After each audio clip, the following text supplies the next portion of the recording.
14 ліпеня я як журналіст працаваў у цэнтры Менску, рыхтаваў тэкставы рэпартаж і таксама вёў відэатрансляцыю з чаргі, якая ўтварылася да цэнтральнай выбарчай камісіі. Калі ўсё скончылася, калі прайшлі затрыманні людзей гэтых, якія стаялі ў чарзе амапам, я пайшоў у бок вуліцы Няміга і проста з ніадкуль да мяне падбегла некалькі людзей у цывільным, скруцілі рукі за спінай, ударылі па твары і завялі мікрааўтобус. Пры гэтым хто гэта, на падставе чаго мяне затрымліваюць, я ўвогуле не разумеў. Мне нічога ўвогуле не сказалі гэтыя людзі. У мікрааўтобусе мяне паставілі на калені, на падлозе, у мяне цякла кроў, але на гэта ніхто не звяртаў увагі. За спінай апранулі кайданкі і вось так паўгадзіны проста я сидзеў.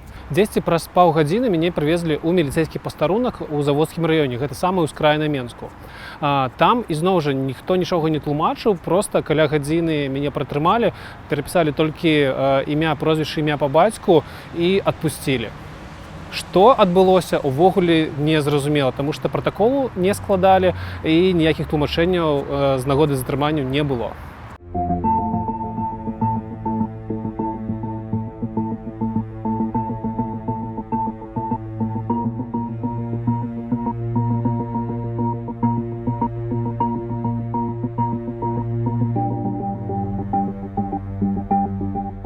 Па-першае, я не ведаю, што гэта былі супрацоўнікі міліцыі, таму што ніхто не прадстаўляўся, людзі проста падбеглі і без ніякіх словаў пачалі мяне затрымліваць.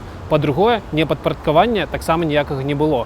Я нічога ім не аказваў супраць і ішоў у мікрааўтобус, таму што ў мяне не было выбару проста. Я не мог не падпарадкоўвацца. А вы заставаецеся на свабодзе, бережыце сябе. Я Алесь Пілецкі, за камерай Андрэй Рабчык, таксама Олег Груздзіловіч, Антон Трофімович сёння з намі былі. Усяго добрага.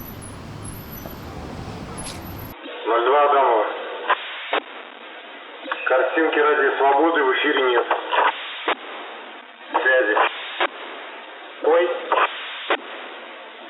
73. Набери 03 по проводам. 03 Адамова.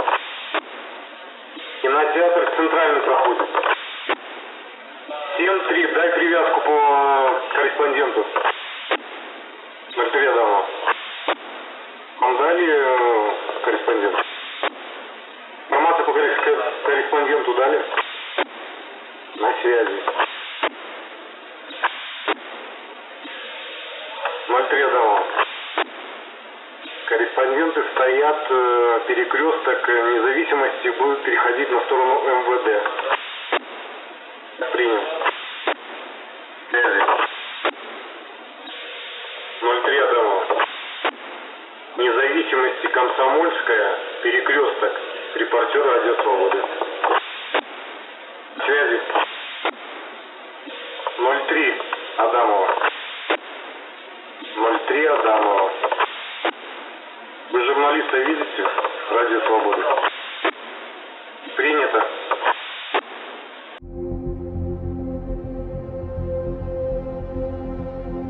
17 ліпеня я ехаў здымаць пабоі. Калі я падышоў да будынку судмэдэкспертызы, да мяне падышлі некалькі людзей у цывільным, прадставіліся міліцыянтамі, хутка паказалі сваё пасведчанне, так што я не паспеў прачытаць, хто гэта насамрэч.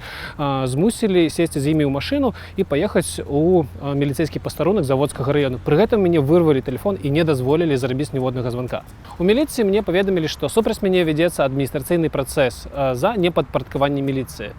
Я сказаў, што не буду адказваць на пытанні без адваката і не буду падпісваць ніякіх пратаколаў. У выніку пратакол па адміністрацыйнай справе склалі без майго подпісу і пратрымалі каля гадзіны, сказаўшы, што зараз адбудзецца суд. Але суду не адбылося, мяне проста вывелі за тэрыторыю міліцэйскага пастарунку і сказалі, можа быць, аднойчы суд адбудзецца, а можа і не.